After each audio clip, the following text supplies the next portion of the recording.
बिस्मिल्लाहिर्रहमानिर्रहीम। इक़रा बिस्मि रब्बिकल्लज़ी खलक़।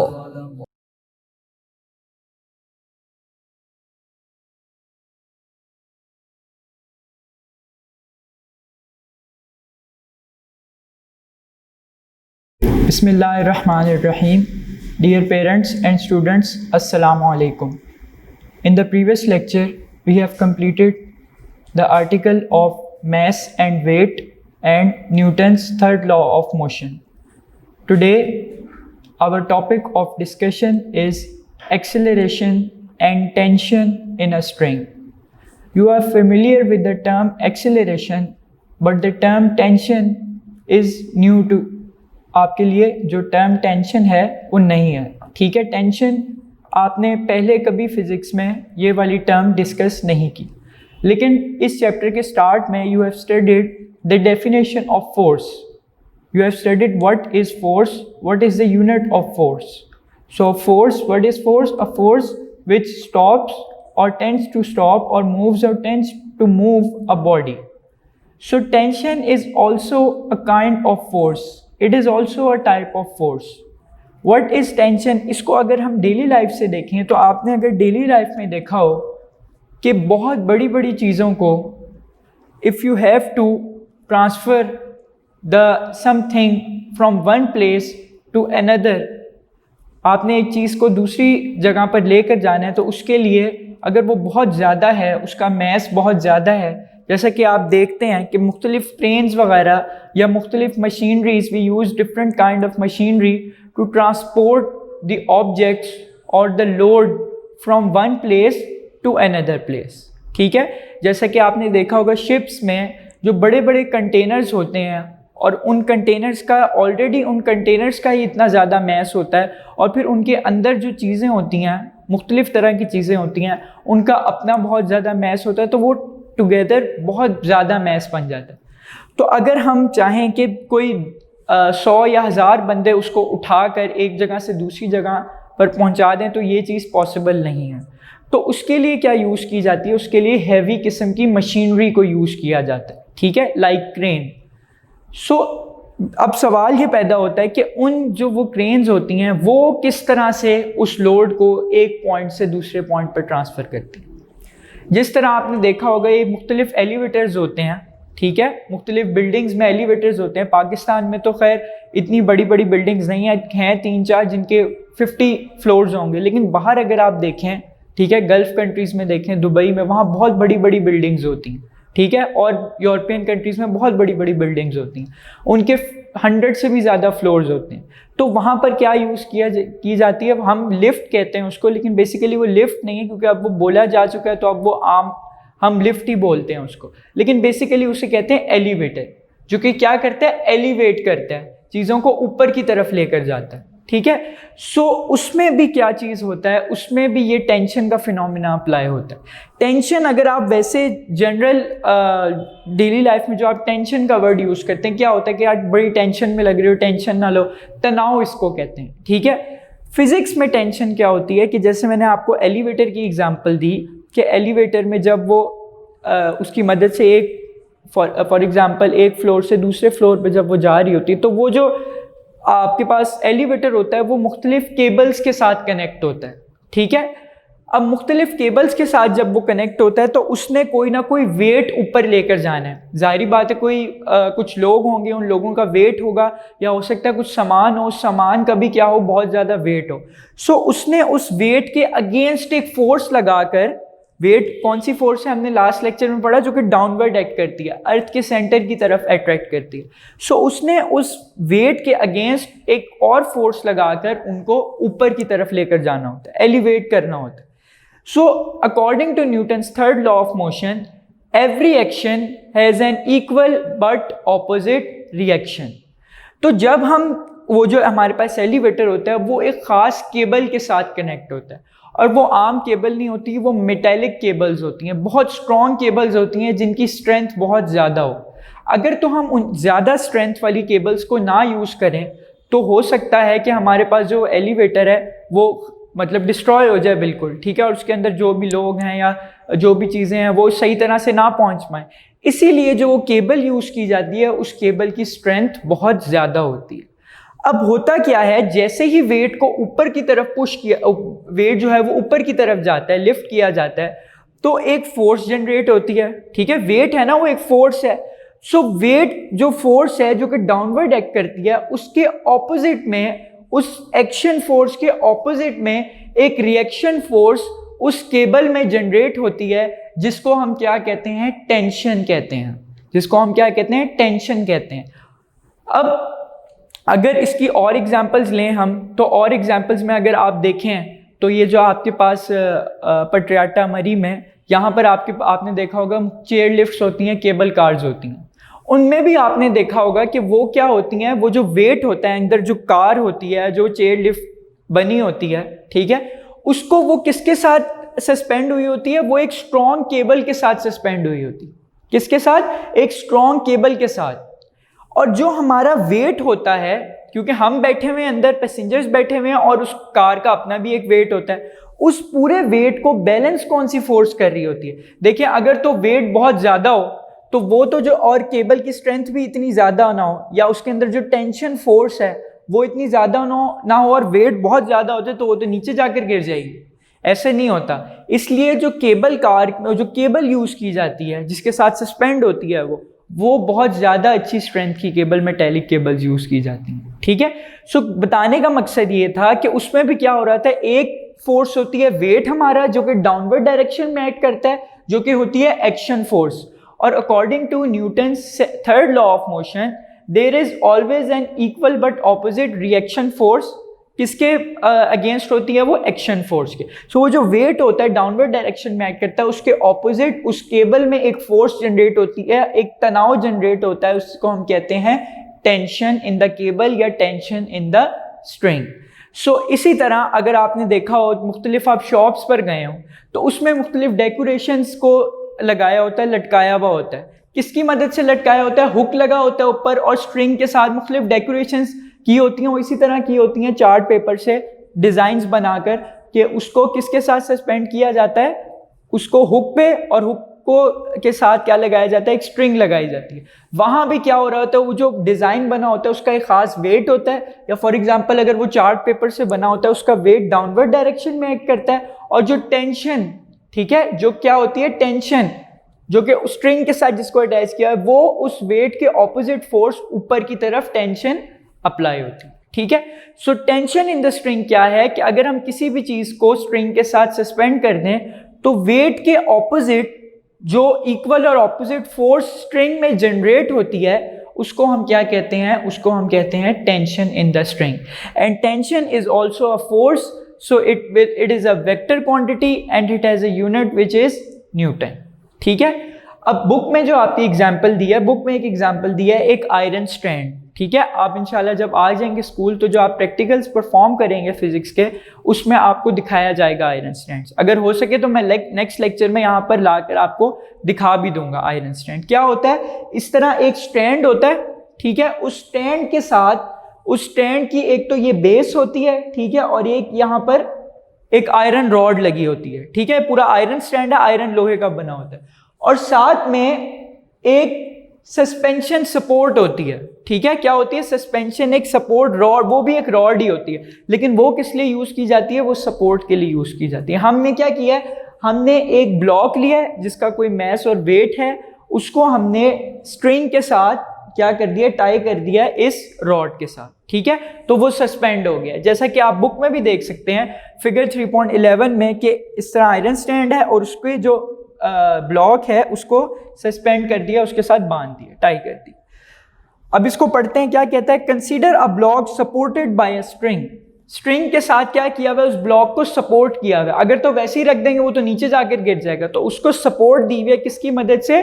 स्ट्रिंग की मदद से, ठीक है। जिस तरह आप ये जो जानवर होते हैं, ठीक है, अभी रिसेंटली बड़ी गुजरी है, उनको भी क्या करते हैं? रस्सी के साथ बांधते हैं, और जो रस्सी होती है वो किसी खास हुक पे या किसी खास सपोर्ट के साथ उसको टाई किया जाता है, ठीक है। तो जब छोड़ता है, मतलब वो आगे की तरफ मूव करता है, तो जो फोर्स होती है जो कि स्ट्रिंग में जनरेट होती है, रस्सी में जनरेट होती है, वो होती है tension in the string. So consider a block supported by a string. The upper end of the string is fixed. कि upper end जो है वो fix है किसके साथ? On a stand के साथ fix है, as shown in figure. Let W be the weight of a block. W क्या है? block का weight है. The block pulls the string downward by its weight. कि block क्या कर रहा है? block string को pull कर रहा है, नीचे की तरफ ला रहा है. क्यों? क्योंकि उसको जो उसका वेट है वो उसको इस बात पर मजबूर कर रहा है, वो जो फोर्स नीचे की तरफ अर्थ की तरफ से उस पर लग रही है वो उसको मजबूर कर रही है कि वो ब्लॉक उसको पुल करे स्ट्रिंग. ठीक है. So the block pulls the string downward bye its weight. This causes a tension T in the string. ठीक है. अब होगा क्या? जैसे ही ब्लॉक नीचे की तरफ आएगा तो स्ट्रिंग में टेंशन या तनाव, खिंचाव प्रोड्यूस होगा. ठीक है. उस तनाव को हम क्या कह रहे हैं? उसको हम कह रहे हैं tension in the string, which is represented by capital letter T.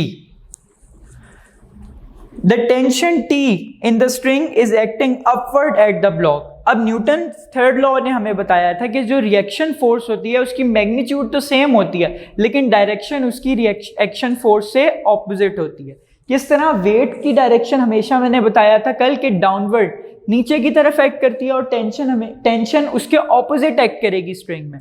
यानी कि अगर वो वेट डाउनवर्ड है तो टेंशन अपवर्ड एक्ट करेगी. ठीक है. वेट डाउनवर्ड तो टेंशन उसके ऑपोजिट अपवर्ड एक्ट करेगी. So the tension T in the string is acting upwards eight the block.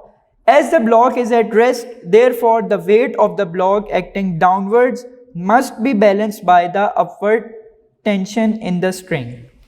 अब कल मैंने आपको ये चीज़ बताई थी जब हमने बुक की एग्जाम्पल ली थी कि बुक जब हमने टेबल पर रखी हुई है तो वो रेस्ट पर क्यों है? वो रेस्ट पर इसीलिए है क्योंकि उस पर कोई नेट फोर्स एक्ट नहीं कर रही, या नेट फोर्स उस पर क्या है? ज़ीरो है.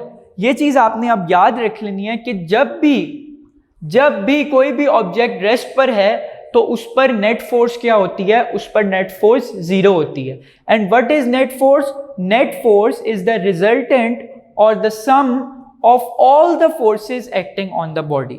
इस वक्त ये जो ब्लॉक है मेरे पास, इस पर कितनी फोर्सेस एक्ट कर रही हैं? इस वक्त इस पर दो फोर्सेस एक्ट कर रही हैं. Number one, the weight of the block which is acting downward, and number two, the tension in the string which is acting upward. So अगर मैं नेट फोर्स निकालना चाहूं तो नेट फोर्स क्या होगी? इन दोनों फोर्सेस का सम, T माइनस W. अब माइनस में बहुत मरतबा बता चुका हूं क्यों आ रहा है, क्योंकि डायरेक्शन ऑपोजिट है. फिजिक्स में नेगेटिव साइन किसको शो करता है? फिजिक्स में नेगेटिव साइन डायरेक्शन को शो करता है. टेंशन को हमने ले लिया पॉजिटिव, और जब प्लस किया और माइनस W उसके साथ आया तो प्लस माइनस क्या हो गए? माइनस. क्योंकि वेट को साथ माइनस इसलिए आ रहा है क्योंकि वेट की जो डायरेक्शन है, वेट क्योंकि एक फोर्स है, वेट की डायरेक्शन टेंशन की डायरेक्शन से ऑपोजिट है. टेंशन अपवर्ड है और वेट डाउनवर्ड है. So as both forces have same magnitude and direction, उनकी मैग्नीट्यूड सेम है और डायरेक्शन ऑपोजिट है. इसी तरह जैसे वही एग्जांपल, यहां से एक बंदा मुझे 2 न्यूटन की फोर्स लगाया और यहां भी एक बंदा 2 न्यूटन की फोर्स लगाया, मैं अपनी जगह पर ही रहूंगा क्योंकि मुझ पर दोनों सेम फोर्सेस एक्ट कर रही हैं और डायरेक्शन उनकी क्या है? Opposite. So as the both forces have same magnitude and direction, ठीक है, and opposite direction यहां पर आएगा. ठीक है, and opposite direction. So net force will be equal to 0. कोई net force एक्ट नहीं करेगी. net force 0 होने का क्या मतलब है? अगर मैं यहां 0 पुट करता हूं तो 0 will be equal to T minus W. इसका मतलब है जितनी टेंशन है स्ट्रिंग में या जितना वेट है ऑब्जेक्ट का, उतनी ही टेंशन प्रोड्यूस हो रही है स्ट्रिंग में. इसीलिए वो जो ब्लॉक है वो अपनी जगह पर ही स्टेशनरी है, रेस्ट पर है. ठीक है, क्योंकि नेट फोर्स क्या है? 0. So T will be equal to the weight of the block. So ये आपके पास थी टेंशन इन द स्ट्रिंग. अब हम टेंशन इन द स्ट्रिंग की कुछ प्रैक्टिकल एप्लीकेशंस को डिस्कस करेंगे. जैसा कि मैंने आपको बताया कि ये मुख्तलिफ एलिवेटर्स में या ये जो केबल कार्स या चेयर लिफ्ट्स होती हैं, इनमें एक टेंशन का पूरा ओवरऑल सिस्टम लगा होता है. उस सिस्टम को हम कहते हैं पुली सिस्टम. क्या कहते हैं? पुली सिस्टम. पुली क्या है? PU, आपके पास यहाँ पर लिखा हुआ भी है PULLEY, पुली. पुली आपके पास क्या होती है? पुली आपके पास प्रैक्टिकल पहले होता था और पहले एक चैप्टर भी होता था 9th क्लास की बुक में सिंपल मशीन्स का, जिसमें मशीन्स के बारे में बताया जाता था। लेकिन अब उन्होंने वो चैप्टर, जब 2012 से ये बुक आई है, तब से उन्होंने वो चैप्टर इसमें से निकाल दिया और प्रैक्टिकल भी वो स्किप करवा दिया। ठीक है, शायद कोई पुली वाला प्रैक्टिकल हो, लेकिन मुझे नहीं याद पड़ता। सो पुली क्या होती है, यहाँ मैंने डायग्राम से आपको शो किया। पुली इस तरह से होती है कि आपके पास कुछ इस तरह से उसकी शेप होती है और अंदर क्या होते हैं, अंदर उसके ग्रूव्स होते हैं। ठीक है, मतलब इस तरह आप समझ लें कि इस तरह से सर्कुलर शेप है उसकी। ठीक है, अंदर ग्रूव होते हैं। ग्रूव किस तरह से होते हैं कि आपके पास ये सर्कल बना हुआ है। ठीक है, सर्कल के अंदर वाली सरफेस पे डिप्रेशन दिया होता है थोड़ा सा। ठीक है, उसे थोड़ा सा लो रखा जाता है। क्यों लो रखा जाता है? ताकि उसके अंदर हम स्ट्रिंग को सस्पेंड कर सकें। अगर तो हम वो डिप्रेशन नहीं देंगे और पूरी सरफेस को प्लेन ही रखेंगे तो स्ट्रिंग उसके अंदर सस्पेंड नहीं होगी, बल्कि क्या होती रहेगी, हिलती रहेगी, और हमारा प्रैक्टिकल सही तरह से परफॉर्म नहीं होगा। सो किया क्या जाता है, या इस तरह से जाता है कि वो जो सर्कल होता है, ठीक है, इस तरह से जो सर्कल होता है उसकी जो इनर सरफेस होती है उसको थोड़ा सा क्या रखा जाता है, इस तरह से कर्व रखा जाता है, डिप्रेशन दी होती है उसमें थोड़ी सी। ठीक है, जस्ट लाइक दैट, ऐसे करके। ठीक है, इस तरह से होता है, थोड़ी सी डिप्रेशन अंदर, वो जो सरफेस होती है उसकी आउटर सरफेस, उसको थोड़ी सी डिप्रेशन दी जाती है ताकि जो धागा है या स्ट्रिंग है या रस्सी है वो इजीली उसके अंदर क्या हो जाए, सस्पेंड हो जाए। ठीक है, और वो जो आपके पास ये पूरी पुली होती है वो क्या होती है, वो एक फ्रेम के साथ अटैच होती है। ठीक है, क्या किया जाता है कि वो जो पुली होती है उसके साथ आप क्या कर देते हैं, फ्रेम को सपोर्ट के लिए अटैच कर देते हैं और उसे फिर नट बोल्ट से टाइट करके अटैच कर देते हैं उसको। और ये जो फिर फ्रेम और ये जो पुली है ये एक फिक्स सपोर्ट के साथ अटैच की जाती है। फिक्स सपोर्ट के साथ क्यों अटैच की जाती है कि जब हम प्रैक्टिकल परफॉर्म करें अपना, बेसिकली अब जो हम आर्टिकल स्टार्ट करने लगे हैं उसमें हमने टेंशन और एक्सेलरेशन निकालनी है टू वर्टिकल बॉडीज की। ठीक है, अब जो कैलकुलेशन है वो सही तरह तभी परफॉर्म होगी अगर वो जो पूरा पुली फ्रेम सिस्टम है वो एक फिक्स सपोर्ट के साथ अटैच हो, क्योंकि अगर वो फिक्स सपोर्ट के साथ अटैच नहीं होगी तो it might be possible that during the experiment it may fall. ठीक है, पुली क्या हो सकती है, नीचे गिर सकती है, तो फिर तो हमारा एक्सपेरिमेंट सारा खराब हो जाएगा। इसलिए वो जो पूरा सिस्टम होता है उसको किसके साथ अटैच किया जाता है, आप क्या, एक फिक्स सपोर्ट के साथ। वो फिक्स सपोर्ट कोई दीवार भी हो सकती है, ठीक है, या वैसे ही कोई सपोर्ट ऊपर लगा कर, ठीक है, आयरन की कोई फुल फिक्स सपोर्ट उसको अटैच करके दीवार के साथ, उसके साथ भी लगाया जा सकता है। लेकिन वो फिक्स रिजिड सपोर्ट होनी चाहिए। रिजिड का क्या मतलब, वो स्ट्रॉन्ग मजबूत सपोर्ट होनी चाहिए ताकि वो हिले ना बीच में। ठीक है, तो ये है आपका सिस्टम। अब जो हमारा नेक्स्ट आर्टिकल है उसमें हमने क्या करना है, वो है vertical motion of two bodies. हमारे पास क्या होंगी, दो बॉडीज होंगी। ठीक है, उनके वर्टिकल मोशन को हमने डिस्कस करना है। वर्टिकल मोशन या लीनियर मोशन को। ठीक है, आपने सेकंड चैप्टर में टाइप्स ऑफ मोशन में लीनियर मोशन पढ़ा था कि straight line motion of a body, तो ये लीनियर मोशन की ही एग्जांपल है।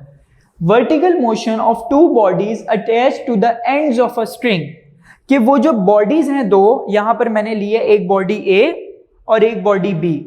ये दोनों बॉडीज किसके साथ अटैच हैं, स्ट्रिंग के एंड्स के साथ। एंड्स मतलब उनकी जो, मतलब जहां खत्म हो रही है स्ट्रिंग, उन स्ट्रिंग के साथ हमने दोनों बॉडीज को, जो एंड्स हैं स्ट्रिंग के, ठीक है, उनके साथ हमने क्या कर दिया, उनके साथ हमने बॉडीज को अटैच कर दिया। ठीक है, so vertical motion of two bodies attach to the ends of string that passes over a frictionless pulley. That passes, अब ये जो पूरा सिस्टम है, मतलब बॉडी ए और बॉडी बी जो कि स्ट्रिंग के साथ अटैच है, वो किस में से पास कर रहे हैं, एक फ्रिक्शनलेस पुली। पुली मैंने आपको सारे सिस्टम बता दिया कि वो पुली के साथ अटैच है। अब फ्रिक्शनलेस का क्या मतलब है, फ्रिक्शनलेस का मतलब आपके पास ये है कि उस पुली में कोई फ्रिक्शन प्रेजेंट ना हो। ठीक है, अब ये बात याद रखिएगा, फिजिक्स में जब भी हम कोई डेरिवेशन परफॉर्म करने लगते हैं या कोई कैलकुलेशन परफॉर्म करते हैं तो हम आइडियल केस को डिस्कस करते हैं। किसको डिस्कस करते हैं, आइडियल केस को। ठीक है, और आइडियल केस इस दुनिया में एग्जिस्ट नहीं करता। अगर हम रियलिटी में देखें तो हमारा जो एटमॉस्फेयर है उसमें फ्रिक्शन प्रेजेंट है। कोई भी चीज 100% फ्रिक्शनलेस नहीं हो सकती। फ्रिक्शनलेस का मतलब यह है कि उसमें फ्रिक्शन बिल्कुल जीरो है। रियलिटी में, रियल केस में, हकीकत में ऐसा नहीं होता। हकीकत में आप 99.99% फ्रिक्शन को रिमूव कर सकते हैं, लेकिन 0.01% जो आपकी फ्रिक्शन है वो फिर भी मौजूद रहती है। लेकिन जब हम डेरिवेशन करते हैं, मैथमेटिकल ऑपरेशन उसका परफॉर्म करते हैं, तो फिर हम कंसीडर करते हैं, हम सपोजिशन लेते हैं, फर्ज करते हैं, ठीक है। जैसे हम मुख्तलिफ चीज़ों को फर्ज कर लेते हैं, फर्ज करो ये हो जाए, फर्ज करो ये हो जाए। तो हम फिजिक्स में भी आप आगे देखेंगे कि हम फिजिक्स में काम ही सपोजिशन से चलता है। हम पहले एक चीज़ को सपोज करते हैं और फिर उसको डिराइव कर देते हैं आइडियल केस के लिए। सो हम ये सपोज कर रहे हैं कि ये जो पुली है इसमें कोई फ्रिक्शन नहीं है। अब हमारा रियल केस में जब हम प्रैक्टिकल परफॉर्म करते हैं, हमारी बहुत ज़्यादा बेहद कोशिश होती है कि हम इसको फ्रिक्शन लेस कर लें। किस तरह? बहुत सारे मेथड्स हैं, हम ऑयलिंग कर लें, ठीक है, जिसको हम मशीन का तेल कहते हैं, वो लगा लें, उससे क्या हो, थोड़ी सी फ्रिक्शन कम हो जाए, लेकिन 100% फ्रिक्शन रिमूव नहीं होती। सो अगर तो बहुत ज़्यादा फ्रिक्शन प्रेजेंट होगी तो होगा क्या, वो तो फिर मूव ही नहीं करेगी। आपके पास जो पूरा सिस्टम है बॉडीज़ का, जो कि स्ट्रिंग के साथ अटैच है, अगर तो यहाँ फ्रिक्शन होगी तो वो तो मूव ही नहीं करेगी सही तरह, बीच में अटकती रहेगी। सो उसके लिए हम मैक्सिमम फ्रिक्शन को रिमूव करते हैं। लेकिन अभी जब हम पढ़ रहे हैं, इसको डेरिवेशन परफॉर्म कर रहे हैं, फॉर्मूला निकाल रहे हैं, तो उसके लिए हम इसको फ्रिक्शन लेस ही कंसीडर करें, ठीक है। अच्छा स्टूडेंट्स, ये आता है आपके पास लॉन्ग क्वेश्चन, बहुत इंपॉर्टेंट लॉन्ग क्वेश्चन है, इस चैप्टर का सबसे इंपॉर्टेंट लॉन्ग क्वेश्चन है, ठीक है, ये वाला और अगला जो हमने पढ़ना है। अब इस क्वेश्चन को लिखने का क्या तरीका है, नोट्स जब आ जाएंगे तब भी आपको पता चल जाएगा, लेकिन अभी के लिए सबसे पहले आप देंगे ये हेडिंग जो यहाँ पर लिखी है और जो बुक में भी लिखी है पेज नंबर 64 पे। उसके बाद सबसे पहले आएगा एक पैराग्राफ, ठीक है, सबसे पहले क्या आएगा, एक पैराग्राफ जो कि बुक में लिखा हुआ है, वो मैं रीड करने लगूंगा। क्या है ये आपने जरूर लिखना है इसके साथ, ये नहीं लिखेंगे तो नंबर नहीं मिलेंगे। कंसीडर करें two bodies A and B of masses m1 and m2 respectively का क्या मतलब होता है, आपने पहले भी ये चीज पढ़ी है कि जो पहले है उसकी बात पहले, मतलब message m1 and m2 respectively, कि A के लिए मैस m1, रिस्पेक्टिवली का मतलब ये कि A के लिए m1 और B के लिए m2। हमने क्या किया, हमने ली हैं दो बॉडीज, उनका हमने नाम रख दिया। इस बॉडी को हमने कह दिया बॉडी A और इस बॉडी को हमने कह दिया है बॉडी B, ठीक है।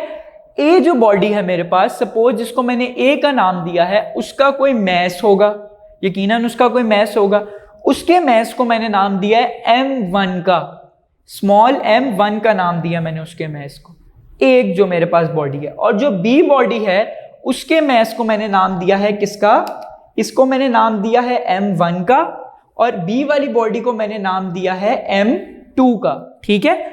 So the body A has a mass m1 and body B has a mass m2, यही वो यहां कह रहा है। अब क्या कर रहे हैं, late m1 is greater than m2।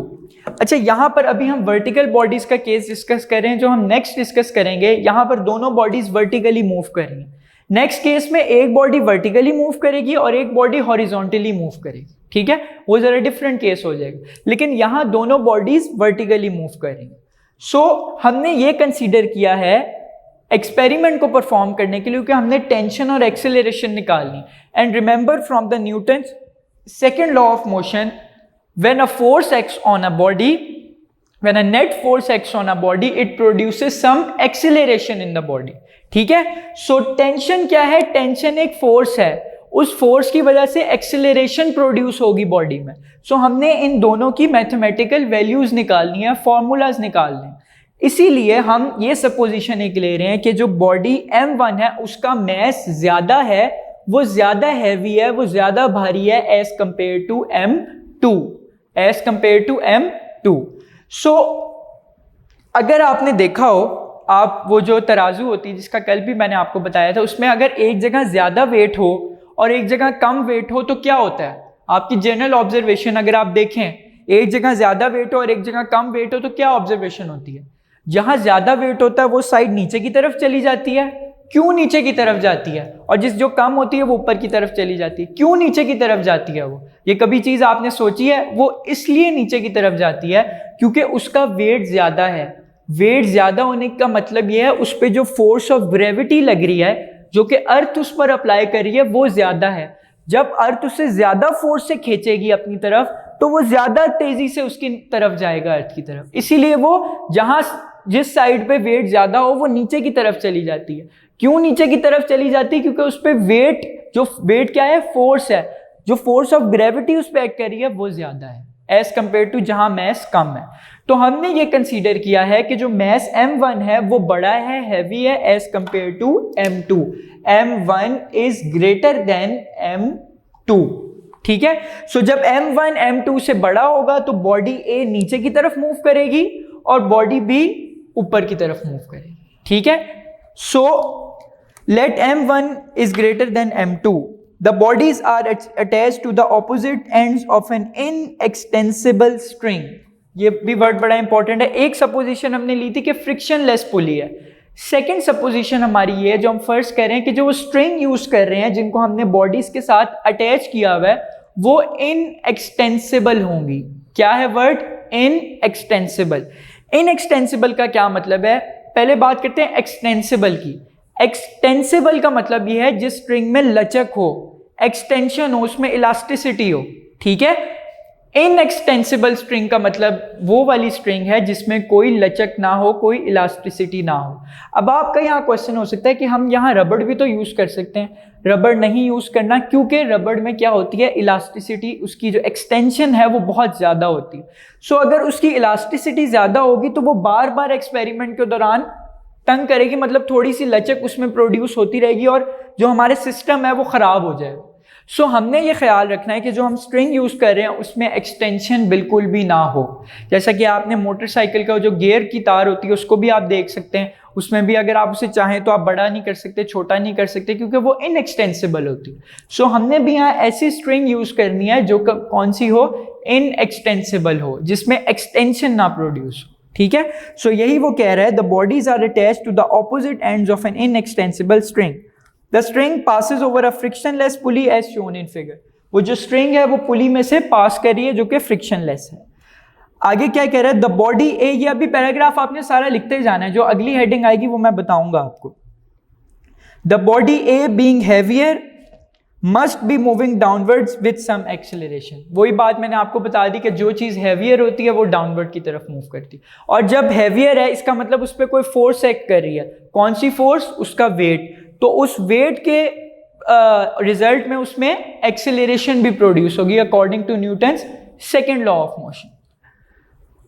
So body A being heavier must be moving downwards with some acceleration. Let this acceleration be a. उस एक्सेलरेशन को हमने क्या ले लिया? ए ले लिया, ठीक है। एक्सेलरेशन को क्या ले लिया? ए ले लिया। अब आप ये पूछ सकते हैं यहाँ A1 बॉडी ए के लिए A1 क्यों नहीं लिया और बॉडी ए के लिए A2 क्यों नहीं लिया, और यहाँ टेंशन भी दोनों सेम ली हैं। उसकी रीजन ये है कि जो स्ट्रिंग है वो इनएक्सटेंसिबल है। जितनी टेंशन इसमें प्रोड्यूस हो रही है उतनी टेंशन इसमें प्रोड्यूस हो रही है। इसी तरह जितनी एक्सेलरेशन इसमें उतनी ही एक्सेलरेशन इसमें, सो एक ही सिंबल से शो की। अब जरा डायरेक्शंस की तरफ आए। जब आपने डायग्राम बनानी है पेपर में तो बहुत ध्यान से, बहुत केयरफुल होकर बनानी है, खास तौर पे ये जो डायरेक्शन शो हुई है। अब यहां पर अगर आप देखें तो बॉडी ए हैवियर है तो बॉडी ए नीचे की तरफ जाएगी। बॉडी ए जब नीचे की तरफ जाएगी तो उसका वेट डाउनवर्ड एक्ट करेगा। उसका वेट कहां एक्ट करेगा? डाउनवर्ड एक्ट करेगा, which is shown by W1, ठीक है, जो शोन बाय W1। और W किसके इक्वल होता है? mg के इक्वल होता है। कल हम पढ़ के आए, W किसके इक्वल होता है? mg के इक्वल होता है। सो बॉडी A के लिए वेट ही है W1 और m क्या लिया था मैंने बॉडी A के लिए? m1। सो W1 किसके इक्वल होगा? m1g के। अब यहाँ g1 क्यों नहीं लिया? g1 इसलिए नहीं लिया क्योंकि acceleration due to gravity same रहती है अर्थ पर। कितनी वैल्यू होती है? 10 मीटर पर सेकेंड स्क्वायर। सो W1 का क्या, जो वेट नीचे की तरफ एक्ट कर रहा है उसका क्या फॉर्मूला होगा? m1g। और जो स्ट्रिंग में उस वेट की वजह से according to Newton's third law of motion, उस वेट की वजह से जो ऑपोजिट फोर्स स्ट्रिंग में जनरेट होगी वो है tension T in the string, ठीक है। और उसकी डायरेक्शन क्या है? यहां पर अब डायरेक्शन का कॉन्सेप्ट आ गया। डायरेक्शन बहुत ध्यान से मेंशन करनी, उसकी डायरेक्शन उससे ऑपोजिट होगी, वेट से अपवर्ड हो, ठीक है। सो ये आ गया बॉडी ए। अच्छा, आपको पता है कि जहां पर नेट फोर्स होती है according to Newton second law of motion, जहां पर नेट फोर्स की डायरेक्शन वहीं पर एक्सेलरेशन की डायरेक्शन। और यहां पर कौन सी फोर्स ज्यादा है? यहां पर दो फोर्सेस एक्ट कर रही हैं इस बॉडी में, एक है वेट उसका और एक है उसकी टेंशन। बड़ी फोर्स कौन सी है? बड़ी फोर्स उसका वेट है, क्योंकि वेट ज्यादा है, उसका मैस ज्यादा है, वो नीचे की तरफ जा रही है। इसका मतलब जिस फोर्स ने उसको डोमिनेट किया हुआ है, उस पर कंट्रोल किया हुआ है, हावी हुई हुई है जो फोर्स, वो है वेट। सो वेट की डायरेक्शन डाउनवर्ड, बॉडी जब डाउनवर्ड मूव करी है, जिस डायरेक्शन में बॉडी मूव करती है या नेट फोर्स मूव करती है, उसी डायरेक्शन में होता है बॉडी का एक्सेलरेशन। सो वेट की डायरेक्शन डाउनवर्ड या नेट फोर्स की डायरेक्शन डाउनवर्ड, तो एक्सेलरेशन की डायरेक्शन भी डाउनवर्ड। अब opposite case is with body B. Body B में क्या है? बॉडी बी क्योंकि उसका वो लाइटर है एज कंपेयर टू बॉडी ए, तो वो ऊपर की तरफ जा रही है, और ऊपर की तरफ उसे कौन सी फोर्स लेकर जा रही है? Upward force. ऐसी कौन सी फोर्स है जो उसे ऊपर की तरफ लेकर जा रही है? वो है tension T in the string, जो कि क्या है? Tension T in the string, क्योंकि वो भी एक स्ट्रिंग के साथ अटैच है, उसका भी जब वेट डाउनवर्ड एक्ट कर रहा है, तो एक opposite force according to Newton third law of motion उस पर एक्ट कर रही है, which is tension T in the string. So body B क्योंकि हल्की है, उस पर वेट का जो अफेक्ट है वो कम है एज कंपेयर टू बॉडी ए, तो वो कहाँ जा रही है? वो ऊपर की तरफ मूव कर रही है। वो जब ऊपर की तरफ मूव कर रही है, तो कौन सी फोर्स उस पर ज्यादा होगी जो उसको ऊपर की तरफ मूव करवा रही है? टेंशन या वेट? वहां पर तो नीचे इसलिए जा रही थी क्योंकि वेट ज्यादा था, डाउनवर्ड फोर्स ज्यादा थी। यहां पर कौन सी फोर्स है जो उसको ऊपर की तरफ लेकर जा रही है? वो है tension T in the string, क्योंकि वो अपवर्ड डायरेक्शन में जा रहा है ना। और कौन सी है फोर्स अपवर्ड डायरेक्शन में? Tension T in the string. So यहां पर टी ज्यादा बड़ी फोर्स है, मतलब टी ऐसी फोर्स है जिसकी वजह से बॉडी मूव कर रही है, और बॉडी जिस डायरेक्शन में मूव करती है उसी डायरेक्शन में कहाँ होता है? एक्सेलरेशन। तो वहां एक्सेलरेशन था डाउनवर्ड, क्योंकि वेट ज्यादा था, वो डाउनवर्ड। यहां एक्सेलरेशन होगी अपवर्ड, क्योंकि टेंशन ज्यादा है, टेंशन अपवर्ड मूव करवा रही है बॉडी को, तो बॉडी ऊपर मूव कर रही है, तो एक्सेलरेशन भी उसका कहाँ होगा? अपवर्ड ही होगा। सो यहां पर एक्सेलरेशन की डायरेक्शन डाउनवर्ड और यहां पर एक्सेलरेशन की डायरेक्शन अपवर्ड। वेट दोनों केसेस में कहां एक्ट कर रहा है? डाउनवर्ड एक्ट कर रहा है। और टेंशन भी दोनों केसेस में कहां एक्ट कर रही है? अपवर्ड एक्ट कर रही है। सिर्फ एक्सेलरेशन का डिफरेंस आ रहा है।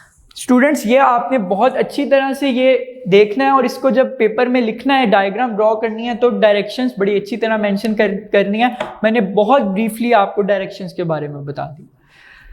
अब as the pulley is frictionless, hence tension will be the same throughout the string. ये चीज मैंने आपको बता दी। Let the tension in the string be T. जो टेंशन प्रोड्यूस हो रही है स्ट्रिंग में, उसको किससे रिप्रेजेंट किया है हमने? टी से। ठीक है, अब हम आने लगे हैं थोड़ी सी मैथमेटिक्स की तरफ। अब हमने मैथमेटिकल फार्मूला डिराइव करना है, समझ आ गई आपको।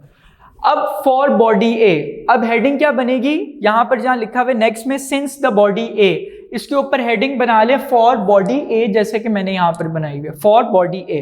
अब ये चीज मैंने बता दी, अब दोबारा नहीं बता रहा। बॉडी ए मूव कर रही है डाउनवर्ड डायरेक्शन में, ठीक है। इसका मतलब है उसका वेट ज्यादा है उसकी टेंशन से। वेट ज्यादा होने का मतलब क्या है? कि वेट की मैग्नीट्यूड ज्यादा है टेंशन से। फॉर एग्जांपल वेट है 10 न्यूटन और टेंशन है 5 न्यूटन, ठीक है। इसी वजह से बॉडी डाउनवर्ड मूव कर रही है। तो जब हम नेट फोर्स निकालेंगे as the body A moves downward, so its weight m1g, weight किसके इक्वल है? m1g के, is greater than tension t in the string, ठीक है, which is greater than tension t in the string, इसीलिए वो downward move कर रही है। सो अब मैं इक्वेशन में लिखने लगा हूं नेट फोर्स, जैसे कि मैंने यहां पर लिखी थी, ठीक है। Net force on body A, net force क्या होगी बॉडी ए में? Net force, remember net force is the sum of all forces acting on a body. ये है मेरे पास बॉडी ए, इस पे कौन सी दो फोर्सेस एक्ट कर रही हैं? कौन सी? बिल्कुल, दो फोर्सेस एक्ट कर रही हैं, एक वेट और एक टेंशन। बड़ी फोर्स कौन सी है? Weight, m1g, this is the greater force, जिसकी वजह से वो मूव कर रही है डाउनवर्ड। और -t क्यों आया? क्योंकि उसकी डायरेक्शन ऑपोजिट है, या वो छोटी फोर्स है, तो हमने बड़ी जो फोर्स थी उसमें से छोटी फोर्स को क्या कर दिया? माइनस कर दिया। माइनस साइन आया because of direction. So m1g greater force will be subtracted by smaller force which is tension. So net force on body A is equal to m1g minus tension. According to Newton, जिस तरह मैंने लिखा है उसी तरह लिखना है आपने पेपर में। ये according to Newton second law of motion. Newton second law of motion क्या कहता है हमें? Net force is equal to M A. Net force किसके इक्वल है? एम ए के इक्वल है। यही हमने पढ़ा है ना Newton second law of motion में। लेकिन यहां पर नेट फोर्स किसके, जो एम ए है उसकी जगह बेसिकली क्या आ जाएगा? एम, आपके पास जैसे बुक में भी उसने पेज नंबर 65 पे किया हुआ है M1A। M1 क्यों लिखा है? क्योंकि बात हो रही है बॉडी ए की, और बॉडी ए का मैस है M1, तो नेट फोर्स किसके इक्वल आ जाएगी? M1A के। सो नेट फोर्स आ जाएगी M1A के इक्वल। M1A को मैं यहां पर उसकी वैल्यू पुट कर दूंगा। सो नेट फोर्स की जगह क्या आ जाएगा? M1A। इक्वेशन ये वाली क्या बन जाएगी? M1A is equal to M1G minus tension. इसको मैंने नाम दे दिया है इक्वेशन नंबर 1 का। इसको मैंने नाम किसका दे दिया? इक्वेशन नंबर 1 का। ठीक है, ये मेरे पास आपके पास कंप्लीट हो गई बॉडी ए। ठीक है, अब आते हैं बॉडी बी की तरफ। बॉडी बी आपको पता है वो अपवर्ड डायरेक्शन में मूव करी क्योंकि उसमें टेंशन ज्यादा है as compare to its weight. So as the body moves upward, so the tension T in the string is greater than its weight. ठीक है, so net force on body B किसके equal हो जाएगी? वहां था M1G minus T क्योंकि wait ज्यादा था, यहां पर T माइनस M2G। T क्यों आया? क्योंकि टेंशन बड़ी फोर्स है, इसलिए लिख दिया है टेंशन माइनस M2G। M2G क्यों लिखा है? क्योंकि बॉडी B का मैस क्या है? M2, इसीलिए लिखा है T माइनस M2G। बड़ी फोर्स जो कि टेंशन थी उसको माइनस कर दिया है छोटी फोर्स जो कि क्या है? बॉडी B का वेट है M2G। सो अब इसको हम आगे मजीद करते हैं, इसको अब मजीद कर लेते हैं आगे। ठीक है, अच्छा नेक्स्ट अगर आप देखें तो net force on body B हमने लिख ली। अब according to Newton second law of motion, ठीक है, according to Newton's second law of motion, net force is equal to M2MA। ठीक है, सो बॉडी B के लिए नेट फोर्स क्या हो जाएगी? M2A। ठीक है, वहां जो net force on body B थी उसकी जगह मैंने क्या लिख दिया? M2A, क्योंकि बॉडी B के लिए M2 है। सो आगे वही T माइनस M2G, इसको मैं कह देता हूं इक्वेशन नंबर 2 का। अब आपने मैथमेटिक्स में इक्वेशंस की एडिशन, मल्टीप्लिकेशन, सब्ट्रैक्शन और डिवीजन पढ़ी होगी। 8th क्लास में मैथ्स में लाजमी आपने ये चीज पढ़ी होगी। ठीक है, सो अब मैं क्या करने लगा हूं? मैं जो वो मेरी इक्वेशन 1 थी वो जो आपको नजर आ रही है, ठीक है, ये जो आपकी इक्वेशन नंबर 1 है, ठीक है, इसको मैं क्या करने लगा हूं? इसको मैं 2 में क्या करने लगा हूं? ऐड करने लगा हूं। अब आपने लिखना है एडिंग इक्वेशन 1 एंड 2। इनको जब ऐड करूंगा तो आपके पास M1A is equal to M1G minus T और M2A is equal to T minus M2G। ठीक है, अब मैं क्या कर रहा हूं? मैं M1G और M2G ये सेम टर्म्स हैं। ठीक है, इनकी जो मतलब आपके पास जो अंदर जो वो वेरिएबल्स वगैरह हैं वो सेम है, तो इसको मैं थोड़ा सा चेंज कर रहा हूं, कोई इतना ज्यादा चेंज नहीं कर रहा, मैं इस तरह लिख रहा हूं इसको माइनस, ठीक है, M2G, ठीक है, प्लस T। ठीक है, ये किसके इक्वल है? अगर मैं लिख रहा हूं T माइनस M2G तो वो इक्वल होगा ना माइनस M2G प्लस T के। मैथमेटिक्स यही कहती है ना हमें। अगर आप लिखना चाहें 2 माइनस 1, ठीक है, या आप -2 उसको मतलब -1 प्लस 2 लिख लें। For example 2 minus 1 will be equal to -1 plus 2, answer same में आएगा 1। ठीक है, सो इसी तरह मैंने इसको भी यहां पर इस तरह लिख लिया अपनी आसानी के लिए। अब मैं क्या करने लगा हूं? इनको ऐड कैसे करते हैं? मैं यहां नीचे लगाने लगा हूं लाइन, जो ऐसी टर्म्स जिनके साइन ऑपोजिट हैं वो आपस में क्या हो जाएंगी? कैंसिल। ठीक है, जैसे 2 माइनस 2 आंसर विल बी 0। इसी तरह यहाँ प्लस T और माइनस T आपस में क्या हो जाएंगे? कैंसिल आउट हो जाएंगे। ठीक है, और क्योंकि ऐड कर रहे हैं सब ऐड का निशान आ जाएगा। ठीक है, M1A प्लस M2A। ठीक है, दो टर्म्स को अगर ऐड कर रहा हूं तो ऐसे ही लिखूंगा ना, यहां अगर a लिखा हुआ है और यहाँ b है तो a प्लस कर रहा हूँ तो a प्लस b आ जाएगा। इसी तरह यहाँ m1a प्लस m2a, इसी तरह यहाँ m1g माइनस m2g आ जाएगा आपके पास। क्यों माइनस क्यों आ रहा है? क्योंकि माइनस का साइन है तो प्लस माइनस क्या हो जाएंगे? माइनस हो जाएंगे। ठीक है, अब देखें अगर आप इनमें से आपको जो चीज कॉमन, ठीक है, लेनी आती होगी आपको इनमें से। अब अगर मैं m1a और m2a को देखूं तो इनमें कौन सी चीज कॉमन है? इनमें कॉमन चीज है एक्सेलरेशन a। इसको मैं ले लेता हूं कॉमन। ये कॉमन लेना आपको आता होगा, आपने मैथ्स में बहुत बड़ा मर्तबा लिया होगा। जब मैं कॉमन लेता हूं किसी चीज को तो अंदर जाकर वो डिवाइड हो जाती है। सो m1 अंदर क्या रह जाएगा? m1, क्योंकि a से डिवाइड होगा तो वो कैंसिल आउट हो जाएगा, प्लस m2। ठीक है, a कॉमन ले लिया यहाँ। इसी तरह यहाँ क्या कॉमन आ जाएगा? यहाँ कॉमन आ जाएगा g। सो m1 माइनस m2। ठीक है, हमने क्या करना है? हमने कैलकुलेशन करनी थी एक्सीलरेशन की और टेंशन की। ठीक है, हमने किसकी वैल्यू निकालनी है इस टॉपिक में? एक्सीलरेशन की और टेंशन की।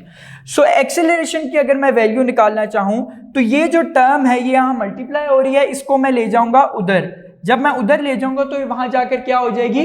डिवाइड हो जाएगी। ठीक है, सो एक्सीलरेशन का क्या फॉर्मूला बनेगा? g, ठीक है, g m1 minus m2 divided by m1 plus m2। ठीक है, ये आपके पास क्या बन जाएगा? फॉर्मूला बन जाएगा एक्सेलरेशन का g m1 minus m2 divided by m1 plus m2। ये क्या आ गई आपके पास? एक्सेलरेशन आ गई। ठीक है, अब नेक्स्ट हमने निकालनी है tension in the string. Next क्या निकालनी है? टेंशन। इसको मैं यहां से जो है वो रेस कर रहा हूं। ये मुझे उम्मीद है आपने कर लिया होगा नोट, इसलिए मैं इसको अगर नहीं भी किया तो आप वीडियो को रिवाइंड करके नोट कर सकते हैं। पहले अगर आप समझना चाह रहे हैं तो आप बाद में उसको रिवाइंड करके नोट कर सकते हैं। अब मैं टेंशन निकालने के लिए क्या करूं? ये मेरे पास आ गई acceleration m1 minus m2 divided by m1 plus m2 multiply by g। ठीक है, अब टेंशन इन द स्ट्रिंग निकालनी है। टेंशन के लिए मैं क्या कर रहा हूं? Dividing equation 2 bye 1। इक्वेशन 2 को 1 पे क्या कर रहा हूं? डिवाइड कर रहा हूं। ठीक है, इक्वेशन 2 क्या है मेरे पास? m2a is equal to t minus m2g।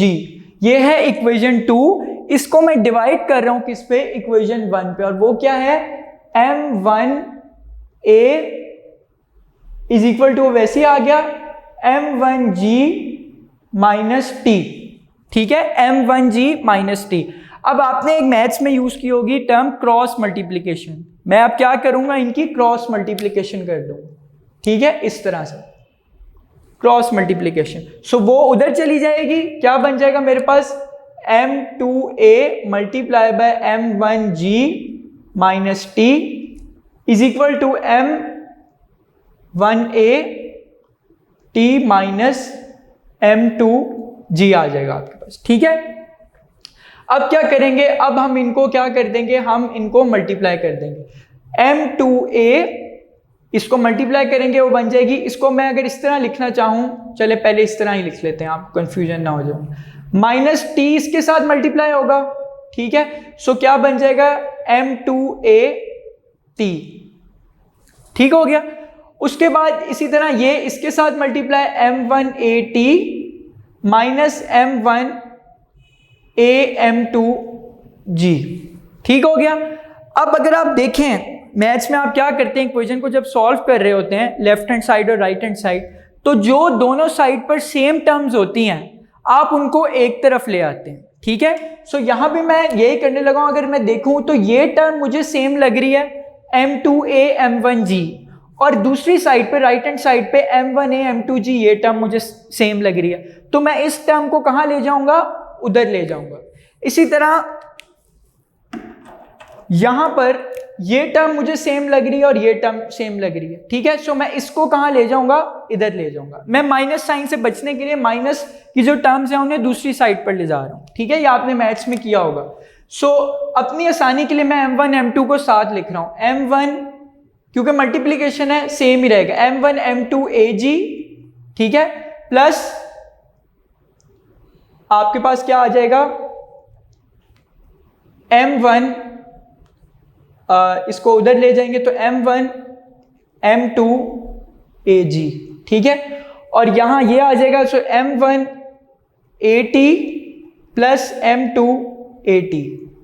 अच्छा, एक और भी काम हम कर सकते हैं, यहां पर हम एक्सेलरेशन को कैंसिल आउट भी कर सकते हैं। मैं वो करना भूल गया हूं, वो हम इधर भी कर सकते हैं, कहीं भी कर सकते हैं। आप चाहें तो यहीं पर एक्सेलरेशन को खत्म कर दें।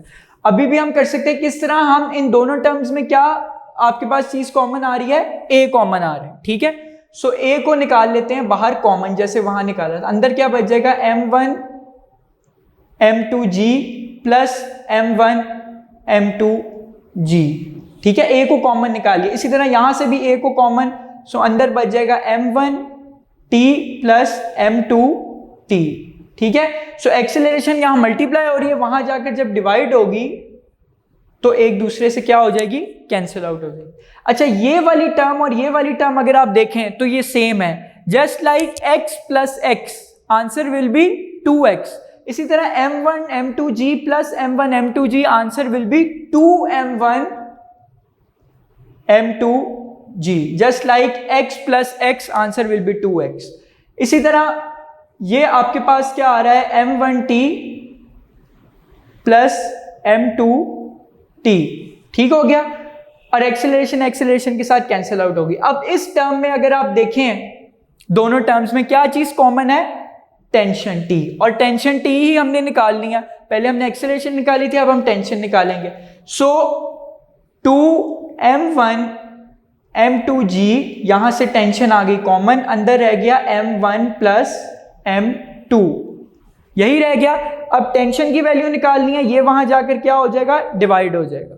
सो वैल्यू क्या आएगी, 2m1 m2g divided by m1 plus m2 which is equal to t, ठीक है। सो ये आपके पास क्या आ गया, फाइनल ये एक्सेलरेशन का फॉर्मूला निकल आया, डिराइव हो गया, और ये टेंशन का फॉर्मूला आपके पास डिराइव हो गया। अब यहां पर सिंपल मैंने मैथ के कुछ ऑपरेशंस अप्लाई किए हैं, कॉमन लिया है मैंने, ठीक है, क्रॉस मल्टीप्लिकेशन किया, सिर्फ ये दो प्रिंसिपल्स अप्लाई किए। मैंने कॉमन लिया और क्रॉस मल्टीप्लिकेशन किया, और सिंपल एडिशन, डिवाइड किया दोनों इक्वेशंस को और उनको ऐड किया। अब ये चीजें अगर आपको समझ नहीं आ रही तो फिर आपको थोड़ा सा मैथ्स जाकर देखना पड़ेगा 8th क्लास का, ठीक है। मैंने पूरी कोशिश की है कि आपको स्टेप बाय स्टेप करवाऊं। बुक में उसने खुद ही से कह दिया, इक्वेशन ऐड करके उसने आंसर निकाल दिया, उसने स्टेप्स परफॉर्म नहीं किए। मैंने आपको आपकी आसानी के लिए step by step different marker के कलर्स को यूज करके मैंने ये आपको करवा दिया, ठीक है। सो ये हमारा जो आर्टिकल है ये वाला, ये कंप्लीट हो गया है। बहुत इंपॉर्टेंट आर्टिकल है, इसे अच्छी तरह देखना है, डायग्राम इसकी और डेरिवेशन खुद पहले आपने वीडियो देखकर खुद लिखनी है नोटबुक पर अपनी, और फिर बाद में खुद से परफॉर्म करनी है ताकि आपकी अच्छी प्रैक्टिस हो जाए। So now we will move towards our next article for the horizontal motion of horizontal body. The next article is the motion of two bodies attached to the end of string such that one body moves vertically and the other body moves horizontally. In the previous article, we have studied the motion of two bodies which are vertically downward.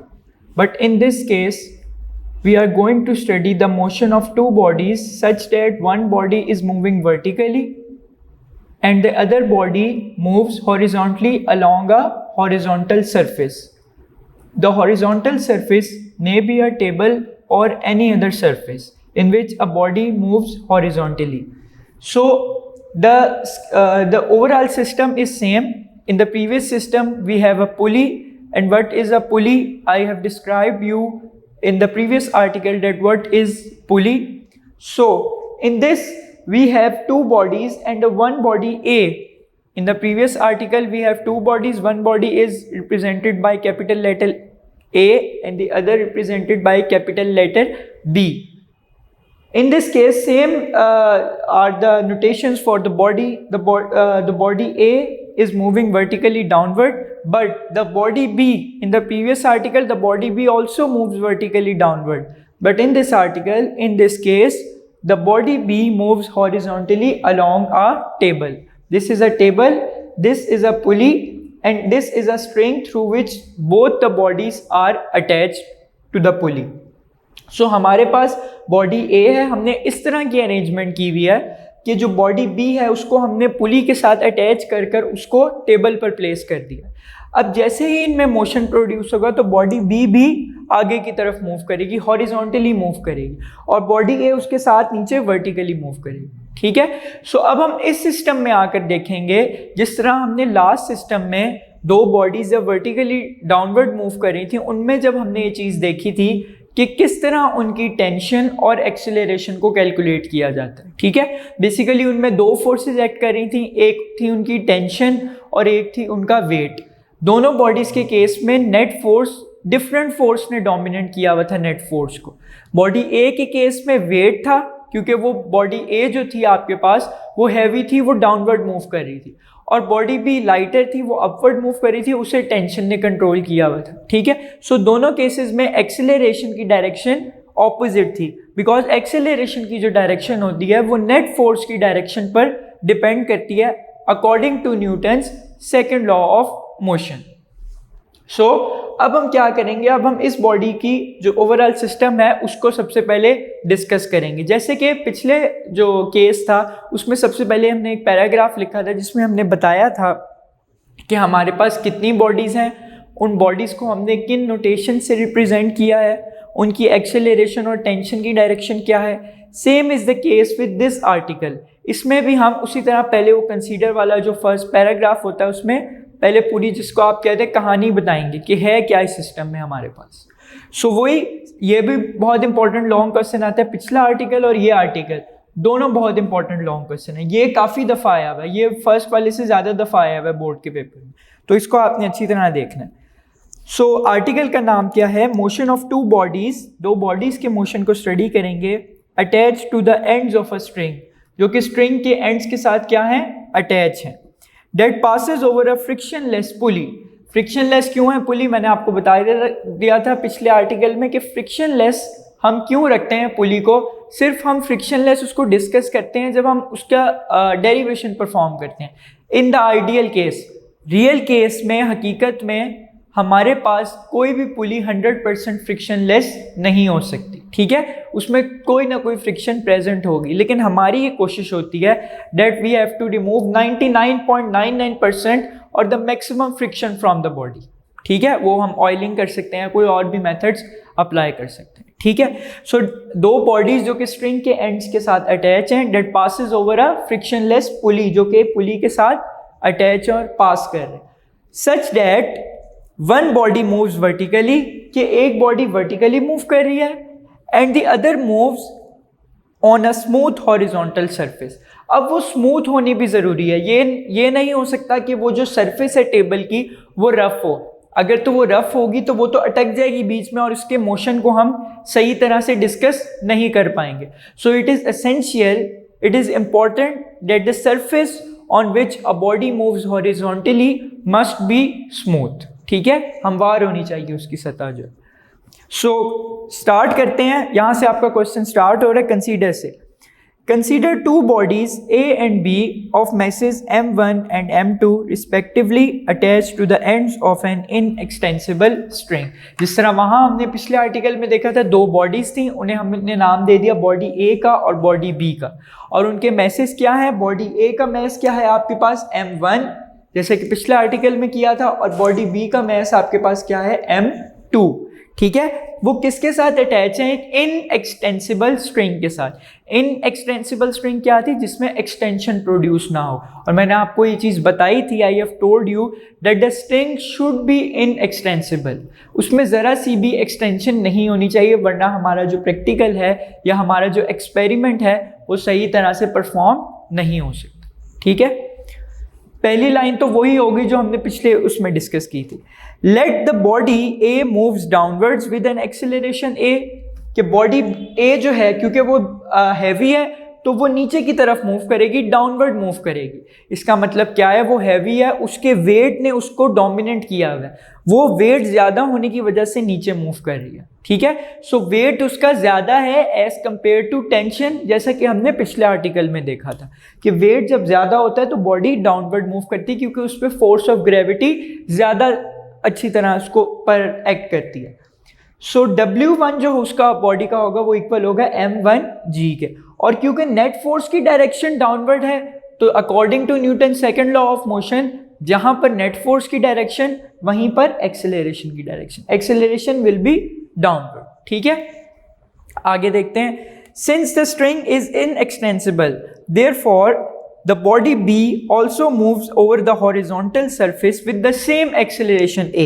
जैसा कि last article में भी देखा था कि string inextensible होने की वजह से थ्रू आउट द स्ट्रिंग के हर पार्ट में टेंशन की वैल्यू क्या होगी, सेम होगी। जब टेंशन की वैल्यू सेम, जो नेट फोर्स है उसकी वैल्यू सेम, तो जो उससे एक्सेलरेशन प्रोड्यूस हो रहा है वो भी सेम ही होगा। ठीक है, सो बॉडी बी के केस में बॉडी बी जो है वो हॉरिजॉन्टल मूव कर रही है और उसको मूव करवा रही है टेंशन इन द स्ट्रिंग। ये अब हम आगे जाकर देखेंगे कि बॉडी बी को कौन सी फोर्स जो है वो मूव करवा रही है। ठीक है, और उसमें एक्सेलरेशन ए प्रोड्यूस हो रहा है। As the pulley is frictionless hence tension T will be the same throughout the string. अब उसी तरह हम पहले आपने पैराग्राफ लिखना है और ये डायग्राम बनानी है। ठीक है, उसके बाद आपने हेडिंग देनी है फॉर बॉडी ए। इसका मतलब है हम we are going to study the motion of body A. Body A का मोशन उसी तरह होगा जिस तरह हमने पिछले आर्टिकल में डिस्कस किया था, वर्टिकल मोशन जो डिस्कस किया। Since body A moves downward, body A downward move कर रही है, इट्स वेट m1g, वेट की क्या वैल्यू है m1g is greater then the tension t in the string, कि वो जो वेट है जिसकी वैल्यू m1g है, वो जो टेंशन प्रोड्यूस हो रही है opposite force according to Newton's third law of motion, वो जो वेट की फोर्स है वो ज्यादा है as compare to the tension T in the string, इसीलिए बॉडी डाउनवर्ड मूव कर रही है। So net force on body A उसी तरह किसके इक्वल होगी, net force is the sum of all forces. कौन सी दो फोर्सेस हैं बॉडी ए में, एक वेट और एक tension T.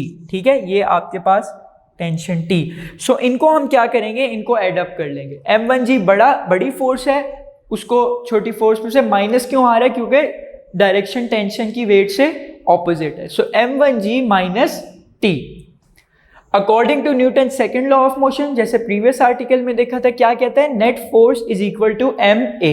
So body a का मास m1 है तो नेट फोर्स किसके इक्वल हो जाएगी, m1a के इक्वल हो जाएगी। ठीक है, सो यहां नेट फोर्स की जगह हम लिखेंगे m1a is equal to m1g minus T. This is the same equation which was represented in the previous article for body A। m1a is equal to m1g minus t, इसको हम कह देते हैं equation number 1। For body B, अब body B में थोड़ा सा difference है, वहां बॉडी बी भी वर्टिकली मूव कर रही थी लेकिन अपवर्ड मूव कर रही थी बिकॉज टेंशन ज्यादा थी वेट से, लेकिन यहां बॉडी बी की अरेंजमेंट थोड़ी सी डिफरेंट है। As you can see in the diagram that the body B in this case is moving horizontally along the surface of the table।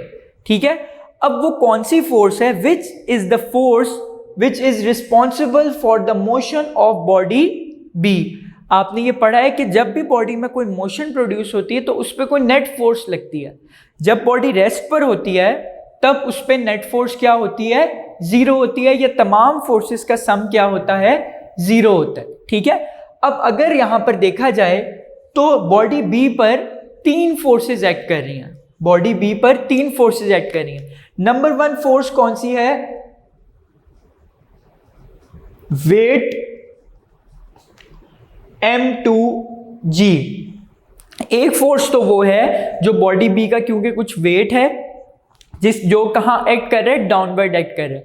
एक क्योंकि वेट भी एक फोर्स ही है तो एक फोर्स तो हमारे पास कौन सी आ गई, वेट m2g। ठीक है, उसके बाद दूसरी फोर्स हमारे पास क्या है, दूसरी फोर्स है हमारे पास reaction R of the table. Remember जब हमने बुक की एग्जांपल डिस्कस की थी कि book lying on a table, book table पर पड़ी हुई है, उस पर वो रेस्ट पर क्यों थी? बिकॉज उस पर जो दो फोर्सेज एक्ट कर रही थी, which of the two forces? The weight of the book which is acting downward and the reaction R of the table opposite to the weight, जो कि अपवर्ड एक्ट कर रहा था। न्यूटन्स थर्ड लॉ में हमने एग्जाम्पल डिस्कस की थी कि बुक एक पड़ी हुई टेबल पर, जब वो रेस्ट पर क्यों है? क्योंकि उस पर दो इक्वल और ऑपोजिट फोर्सेस एक्ट कर रही हैं।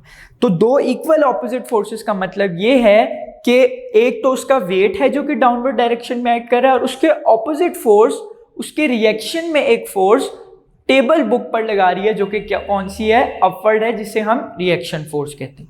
इसी तरह बॉडी बी जो पड़ी हुई है टेबल पर, उस पर तीन फोर्सेस एक्ट कर रही हैं। एक तो आगे वेट जो डाउनवर्ड है, एक रिएक्शन ऑफ द टेबल जो उस वेट के ऑपोजिट अपवर्ड एक्ट कर रहा है, ठीक है। थर्ड फोर्स है हमारे पास, क्योंकि वो स्ट्रिंग के साथ भी, पुली के साथ अटैच है, सो एक फोर्स है tension T in the string, क्योंकि जब हम बॉडी ए नीचे की तरफ जाएगी तो ये भी आगे की तरफ मूव करेगा, और किसकी वजह से मूव करेगा? क्योंकि इस स्ट्रिंग में टेंशन प्रोड्यूस हो रही है इस वेट की वजह से, ठीक है, जो कि सेम है through out the string. So third force कौन सी है? Tension in the string. अब इन तीनों में से ऐसी कौन सी फोर्स है जो कि बॉडी बी को क्या करवा रही है? मूव करवा रही है। इन तीनों फोर्सेस में से ऐसी कौन सी फोर्स है? अच्छा, अब मैं इसको जरा एक मिनट साइड पर बनाता हूं। ये है बॉडी बी, ये पहली फोर्स आ गई, इस पे m2g वेट, ये आ गया reaction r of the table. अभी टेंशन इन द स्ट्रिंग को मैं नहीं ला रहा। अब अगर आप इन दोनों को देखें, इन दोनों फोर्सेस को देखें, तो ये डायरेक्शन में क्या है? ऑपोजिट है, और मैग्नीट्यूड में क्या है? सेम है। अगर आप सिंपल एक ब्लॉक को, ठीक है, सिंपल एक ब्लॉक, जैसा कि मेरे पास ये है पानी का गिलास, ठीक है, इसको मैं नीचे यहां पर टेबल पर रख देता हूं, ठीक है। हो सकता है इस वक्त आपको नजर ना आ रहा हो, लेकिन आप वैसे ही किसी चीज को लाकर टेबल पर रख दें, तो वो रेस्ट पर क्यों होती है? वो रेस्ट पर इसलिए होती है क्योंकि उस पर दो फोर्सेस एक्ट कर रही होती हैं, same magnitude and opposite direction की। इसी तरह अगर आप ब्लॉक को स्ट्रिंग के साथ ना कनेक्ट करें और सिंपल जो है मैस है आपका, इसे आप ऐसे ही टेबल पर रख दें, तो ये रेस्ट पर होगा, अनलेस अनटिल कि कोई और फोर्स बाहर से आप इसको पुश ना करें या आगे इसको फॉरवर्ड ना मूव करें। अगर आप इसको एक्सटर्नल फोर्स अप्लाई नहीं करते तो ये रेस्ट पर रहेगी। इसका मतलब है जो फोर्स इस बॉडी बी को आगे की तरफ मूव करवा रही है वो रिएक्शन भी नहीं है और वो वेट भी नहीं है। क्यों? क्योंकि ये दोनों फोर्सेस आपस में एक दूसरे के इफेक्ट को कैंसिल आउट कर रही हैं because of the equal magnitude and opposite direction. ठीक है, यही मैंने जो ये अपनी भी एग्जांपल देता कि एक आदमी मुझे यहां से आकर खींचे और एक यहां से with same force of 4 Newton but opposite in direction, तो मैं कहाँ रहूंगा? मैं अपनी जगह पर स्टेशनरी रहूंगा, रेस्ट पर ही रहूंगा। ठीक है, so same is the case with that. अब ये फोर्स खत्म, ये फोर्स खत्म, तो पीछे कौन सी ऐसी फोर्स रह गई जिसकी वजह से बॉडी भी आगे की तरफ फॉरवर्ड डायरेक्शन में मूव करी? वो फोर्स है tension T in the string, क्योंकि वो एक स्ट्रिंग के साथ अटैच है और स्ट्रिंग में वेट के ऑपोजिट जो फोर्स पैदा होती है उसे हम कहते हैं टेंशन टी। तो बॉडी बी, जब बॉडी ए क्योंकि हैवियर है, बॉडी ए जब नीचे की तरफ जाएगी तो बॉडी बी जो है वो आगे की तरफ क्यों जाएगी? बिकॉज उसे टेंशन टी लेकर जा रही होगी जो कि इस फोर्स के ऑपोजिट इस स्ट्रिंग में लगी है। वो इस बॉडी बी को मजबूर करेगी कि वो आगे की तरफ आ जाए। ठीक है, सो कौन सी फोर्स रिस्पॉन्सिबल है? Tension T in the string. इसको देख भी लेते हैं हम, ए वाली की तो आपको समझ आ गई। आगे देखें, the forces acting on body B are. ये फॉर बॉडी बी की जो मैंने हेडिंग दिया है इसमें मैंने ये 3 पॉइंट्स नहीं लिखे, आपने ये तीनों पॉइंट्स लिखने हैं। ठीक है, number 1, weight m2g of the body B acting downward. पहली फोर्स क्या है? वेट m2g जो कि डाउनवर्ड एक्ट कर रही है। Second, reaction r of the horizontal surface acting on the body in the upward direction. Second force कौन सी? उस वेट के ऑपोजिट जो टेबल फोर्स लगा रही है बुक पर in the upward direction. Third, tension T in the string pulling the body horizontally over the smooth surface. Tension T जो कि बॉडी को पुल कर रही है हॉरिजॉन्टली स्मूथ सरफेस पर। ठीक है, तो ये तीनों फोर्सेस हैं। अब देखें आगे, ये लाइन भी आपने लिखनी है, सारा जो यहां पर लिखा हुआ है आपने लिखना है। As body B has no vertical motion, कि बॉडी बी की तो कोई वर्टिकल मोशन है ही नहीं, ठीक है। Hence resultant of vertical forces m2g and r must be 0, मतलब जो रिजल्टेंट होगा m2g माइनस r वो 0 के इक्वल होगा, मतलब दोनों की मैग्नीट्यूड भी सेम होगी और डायरेक्शन भी सेम होगी, जिसकी वजह से वर्टिकल कंपोनेंट ऑफ जो फोर्स है वो क्या हो रहा है, कैंसिल हो रहा है, यानी कि वर्टिकल मोशन कोई नहीं प्रोड्यूस हो रही बॉडी। तो फिर कौन सी हो रही है, आगे देखते हैं। Thus the net force acting on the body is T, इसका मतलब है जो फोर्स बॉडी पर एक्ट कर रही है, जो नेट फोर्स है जिसकी वजह से एक्सेलरेशन A प्रोड्यूस हो रहा है, वो क्या है, tension T in the string. So for body B net force on body B किसके इक्वल हो जाएगी, tension T in the string, ठीक है। ये आर्टिकल बिल्कुल सेम ही है पिछले वाले के, बस हॉरिजॉन्टल मोशन की वजह से बॉडी B की इक्वेशन थोड़ी सी चेंज हो गई है, यही उसमें समझने वाली बात। बाकी अगर आपको पिछला आर्टिकल आपने अच्छी तरह किया तो फिर आपको ये भी समझ आ जाएगा। So according to Newton second law of motion, उसी तरह net force equal to M A, body B के लिए है तो वो बन जाएगा m2a, नेट फोर्स की जगह m2a आ गया, इज इक्वल टू t, ठीक हो गया। अब क्या करना है, अब सिंपल वही ऐड करना है, मल्टीप्लाई डिवाइड करना है इक्वेशंस को, बल्कि इस वाले आर्टिकल में सिर्फ एक ऐड ही करना है हमने, और ऐड करना सबसे इजी होता है। अब हम क्या कर रहे हैं, एडिंग इक्वेशन 1 एंड 2, इक्वेशन 1 और 2 को आपस में ऐड कर रहे हैं। इक्वेशन 1 क्या थी, m1a is equal to m1g minus T, और equation 2 m2a is equal to T, दोनों को ऐड करेंगे, ये दोनों t और माइनस टी क्या हो जाएंगे, ऐड हो रहे हैं, प्लस माइनस आपस में कैंसिल हो जाएंगे, ठीक है। m1a plus m2a is equal to m1g, यहाँ 0 है, अगर प्लस 0 आगे लिख दूं, लिखूं भी ना लिखूं कोई फर्क नहीं पड़ता, ठीक है। सो ये इक्वेशन बन गई। अब सिंपल क्या करना है, कॉमन लेना है, इन दोनों में से क्या चीज कॉमन है, एक्सेलरेशन a कॉमन आ रही है दोनों में, वो मैंने बाहर ले ली, अंदर क्या बच गया m1 प्लस m2। अब मुझे यहां से एक्सेलरेशन की वैल्यू चाहिए, मुझे यहां से किसकी वैल्यू चाहिए, एक्सेलरेशन की वैल्यू चाहिए। सो m1 प्लस m2 मल्टीप्लाई हो रहे हैं, वहां जाकर क्या हो जाएंगे, डिवाइड, तो मेरे पास एक्सेलरेशन की इक्वेशन आ गई, m1 over m1 plus m2 multiply by g, ठीक है। अब बहुत आसान आखिरी स्टेप है, आपने क्या करना है, ये जो आपके पास एक्सेलरेशन की वैल्यू आई है, आपने सब्स्टिट्यूशन पढ़ी होगी मैथ्स में, ठीक है, कि आपके पास अगर एक वेरिएबल की वैल्यू आए, आप उसे किसी इक्वेशन में पुट कर दें, ठीक है। सो यहां भी हम वही रूल अप्लाई करने लगे, by putting the value of A की ये वैल्यू किस में पुट करने लगे हम, इन इक्वेशन नंबर 2, और इक्वेशन नंबर 2 हमारे पास क्या है, t is equal to m2a या m2a is equal to t, a की बात। अब यहां पर ये है हमारे पास एक्सेलरेशन, ये क्या है, एक्सेलरेशन। अब एक्सेलरेशन की जो ये वाली वैल्यू है, इसको हम यहां पर पुट कर देंगे, एक्सेलरेशन की जो वैल्यू आई है इसे हम यहां पर पुट कर देंगे। जब पुट करेंगे तो मल्टीप्लाई हो रहा है, m1 over m1 plus m2 into G acceleration की वैल्यू थी, अब सारी टर्म्स आपस में क्या हो जाएंगी, मल्टीप्लाई, ये वाला m2 इस वाले m1 और इस वाले g के साथ क्या हो जाएगी, multiply, m1 m2 into G divided by m1 plus m2 वैसे ही रहेगा। सो ये आपके पास फाइनल किसकी वैल्यू आ गई, tension t in the string की, टेंशन t की वैल्यू भी हमने निकाल ली और एक्सेलरेशन की वैल्यू भी हमने निकाली। यही हमारा रिक्वायर्ड रिजल्ट था पिछले केस में, और यही हमने इस वाले केस में किया। फर्क क्या है, सिर्फ वहां दोनों बॉडीज वर्टिकली मूव कर रही थी और यहाँ दोनों बॉडीज हॉरिजॉन्टली मूव कर रही, ठीक है। अब आपने क्या करना है, आपने इन दोनों की बहुत अच्छी तरह प्रैक्टिस करनी है, ठीक है। एक सबसे पहले आप वीडियो लेक्चर को देखें, आराम से एक बार पूरा देखकर उसको समझें, उसके बाद आप दोबारा, क्योंकि वीडियो के ऑप्शन है, आप रिवाइंड करके दोबारा नोट कर सकते हैं इसको, ठीक है।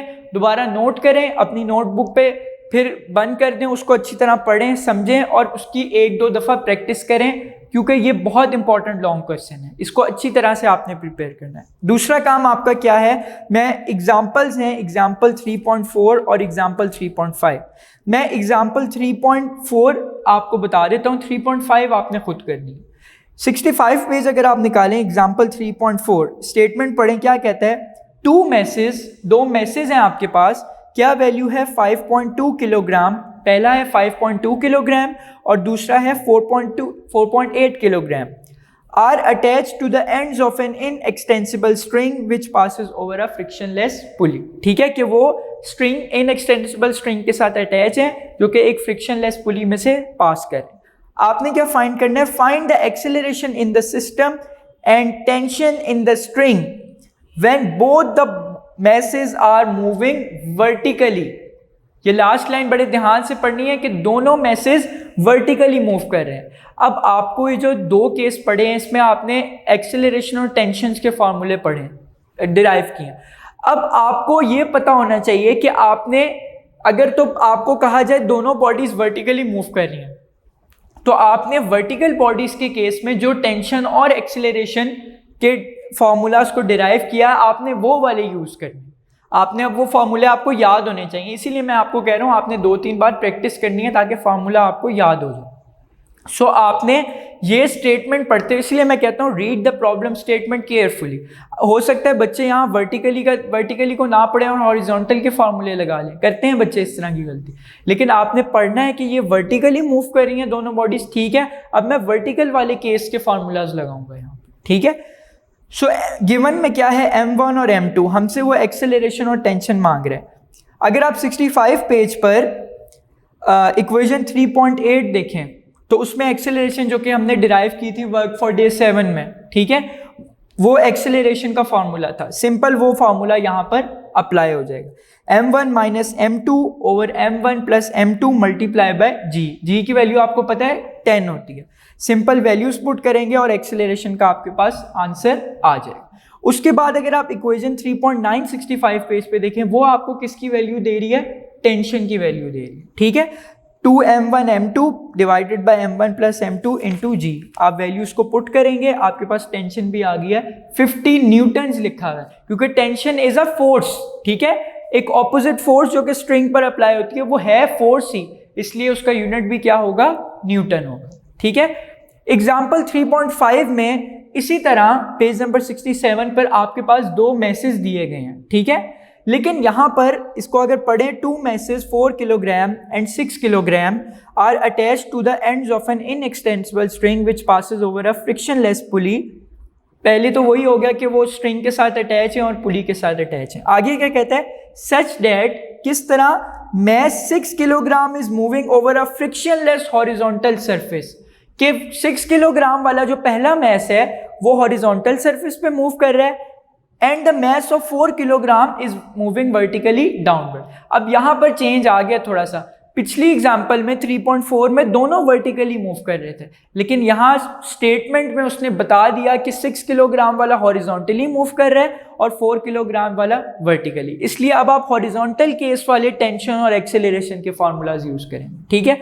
वो आप खुद ही अब करेंगे, फार्मूलाज आपके पास हैं, उनमें वैल्यूज पुट करें और फाइनल आंसर निकाल दें, ठीक है। आज का जो हमारा लेक्चर था वो यहाँ पर कंप्लीट हो गया। If you find any problem or query regarding this lecture you can ask us through WhatsApp number which will be given to you at the end of this video through a text message, voice message or through an image। इंशाल्लाह next lecture के start में उसको solve किया जाएगा। आज का lecture हमारा यहाँ पर ख़त्म हुआ। Thank you so much. अल्लाह हाफिज़।